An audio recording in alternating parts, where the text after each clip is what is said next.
We have some massive breaking news. Michigan has fired Sherrone Moore for cause. The school announced inappropriate relations with a staffer for Michigan. So this is absolutely something that nobody had on the bingo card. This is absolute madness. What do you do here if you're Michigan? What do you need to do right off the bat? Who could be the next guy at Michigan? We'll unpack all of it right now, but first things first, we are talking about some breaking news moments after it happened. We are dialed in to the college football world, as are you, because you're watching this in real time. Probably as soon as you saw this news break, you ran to YouTube, you ran to the socials.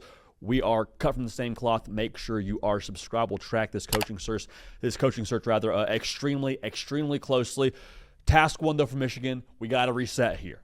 This is madness. This is after what we thought the coaching carousel had sort of essentially come to a stop with Kiffin being hired and Summerall and Golish off the board, and like a lot of things were moving and shaking that Sunday after the final Saturday of the regular season. This just throws a massive wrench into that whole equation. This throws a massive blender into what is going on in the world of college football relative to the coaching carousel. Reason why I say that, I think when you look at the Michigan job, this is one of those jobs that could be the trump card, if you will, for a coach that maybe you thought would never, ever leave a specific school. Maybe he's been 10 toes down at his specific spot for the better part of the last however many years, but then the Michigan job becomes available. You're like, hang on a second.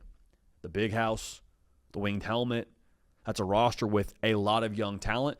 I want to get back to the coaching carousel part of this here in a matter of moments. But I look at Michigan's roster. If you are a money person in Ann Arbor, if you are a Larry Ellison by nature of that whole Bryce Underwood recruitment, you do everything in your power to steady the ship, calm the waters. You're immediately getting on the phone with all of your young talent saying, hey, hang on, we're going to get somebody in-house here. If you don't like them at that point in time, more power to you to leave, but we're going to get a really freaking good head coach here. Why? Because it's Michigan. Because we can swing a big stick and go make a pretty impressive hire. So look at the Ohio State game for Michigan. Like, they had 6 freshmen playing in that game.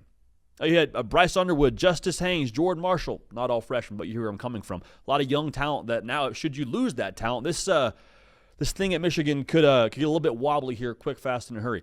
The frustrating part about all of this, in addition to it just being a tough situation to begin with, on the football side, this felt like it was kind of that transitional year. Like, if you made the college football playoff this year, sensational. Bryce Underwood's a true freshman. The best ball is still ahead of him. Okay, here we go. But this year was always kind of like the gap year of Michigan football. Rebrands in some ways. Chip Lindsey's your OC. Bryce Underwood, a true freshman starting quarterback for you. Next year, though, was the year where the offense kind of solidifies itself. You go to the portal and get some weapons for a Bryce Underwood. You went 9-3 this year. Not the standard, but not terrible. I know it's frustrating on a number of levels if you're a Michigan fan, but this was always the year that was kind of the gap year to ultimately get back to the college football playoff next season. And now you're in the spot where, like, hey, can we keep our roster together? It's not specific to Michigan. It's just the nature of the beast in college football, but portal opens up January 2nd. We all understand how this sport works. Calls are being made left and right, I'm sure, to different players on Michigan's roster. You got to steady the waters if you're a money person at Michigan. That's the first part of this. Now, the second part of this that I alluded to a second ago, who's next for Michigan? Who would be the next guy out there to be the head coach for the Wolverines? Couple of names. This is all breaking in real time, so we're going to throw some names out there. We're going to speculate wildly together. As we get more intel on this, we're going to revisit this conversation and tell you where the most smoke is. A name that I'm watching right off the bat, though, Kalen DeBoer, Alabama. I'm not telling you there's any smoke there from what I am hearing or dialed into. This is not an intel opinion. This is just a thing where I'm looking at the big picture here, and it seems like, for whatever reason, Kalen DeBoer's name seems to be floated, and not just like by one or two outlets. Like, it seems to be a name that is continually thrown into the mix. Like the Penn State job, there was this whole Kalen DeBoer smoke, whether it was real or not.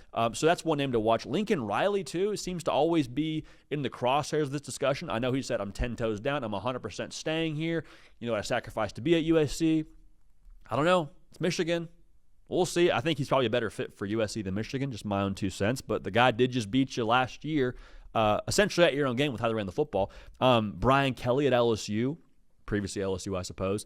He was a name that got floated even when Jim Harbaugh left for the Chargers, just by nature of his background in that part of the country and the overall, I think, style he brings in general. He's kind of a line of scrimmage guy, a Northeast guy in some ways, just by nature of who he is. So that's a name to watch too. I understand the thing went how it went at LSU, but you look back at what he did at Notre Dame.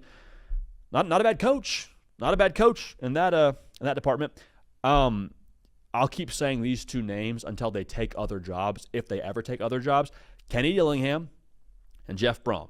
Now, is the Michigan job maybe ahead of Kenny Dillingham in the year they had this year? Yeah, maybe.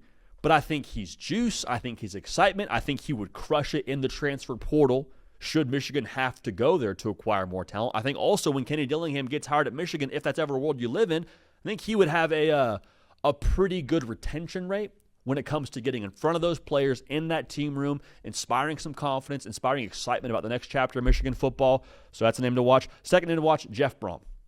Jeff Brom, to me, again, I understand there's the angle where he's a Louisville guy through and through, but again, it's Michigan. Like the winged helmet, it's synonymous with college football at the highest level. Forget what last year was. Forget what the year before it was. Michigan is one of those premier brands in the sport, and I really believe that they're going to be able to shake this whole tree up a little bit should they choose to do that with Jeff Brom, too. I think he is a person that would make sense also, going back to the portal side of this. If Michigan has a similar fate that we've seen head coach firings take, where the roster does get a little bit disoriented with who you lose.